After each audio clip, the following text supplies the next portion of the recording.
మామూలు బోనమైనా మట్టి బోనమైనా స్వర్ణ బోనమైనా కానీ ఎవరు ఎత్తుకొచ్చినా కానీ పర్వాలేదు, కానీ సంతోషంగా ఆనందంగా అందుకునేది నేనే కదా. చాలా సంతోషం. వీళ్ళు వాళ్ళు చేయాలని ఎటువంటి సందేహాలు మాత్తుకు పెట్టుకోకండి బాలక. చాలా సంతోషం. నా వద్దకు వచ్చిన వాళ్ళు ఎవరెత్తుకొచ్చినా ఎవరు చేసుకొచ్చినా గాని, బాలలు తెచ్చినా బాలికలు తెచ్చినా గాని సంతోషంగా ఆనందంగా తీసుకునే భారం నాది, సంతోషంగా అందుకునే భారం కూడా నాది. అమ్మా, ఇంతవరకు చక్కటి మాటలతో ఆశీర్వదించావు. అలాగే ప్రకృతికరమైనటువంటి గాలులు ఏ విధంగా కొడతాయి, ఎండలు ఏ విధంగా కాస్తాయి, పాడి పంటలని సస్యశ్యామలంగా ఉండటం కోసం ఎలా ఆశీర్వదిస్తావు, తదనంతరం ఆది వ్యాధులతో బాధపడుతున్న వాళ్ళందరినీ ఎలా ఆశీర్వదిస్తావు, ఈ యొక్క చక్కటి మాటలను నీ ముఖం ద్వారా తెలియజేయతల్లి.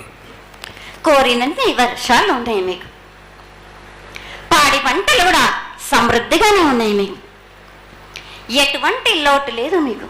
కానీ మీరు మాత్రం ఆనందంగా సంతోషంగా ఉండండి. ఎటువంటి అనుమానాలు పెట్టుకోకండి. నన్ను నమ్మిన వాళ్ళకు నేను తప్పకుండా మీ కోరికలు తీర్చడానికే ఉన్నాను. వర్షాలు మీకు కోరినన్ని వర్షాలు ఉన్నాయి మీకు, ఎంత కోరుకుంటే అంత విధంగా ఉన్నాయి, కానీ అంతకు మించి మీరు కోరుకోకండి. అమ్మా, నీ ఆశీర్వాద బలం ఉన్నంత వరకే మాకు సంభవిస్తాయి, దీనిలో ఏమాత్రం సందేహం లేదు.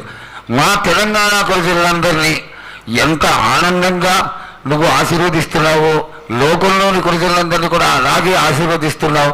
అయితే ఇక్కడ ఒక చిన్న సంశయం ఏంటంటే, ఏనాడు నిన్ను బాట కట్టాలని కాదమ్మా, దినదిన కృతమానమై ఈనాడు వందలు వేలు లక్షలు కోట్లలోకి వచ్చేసారు జనం.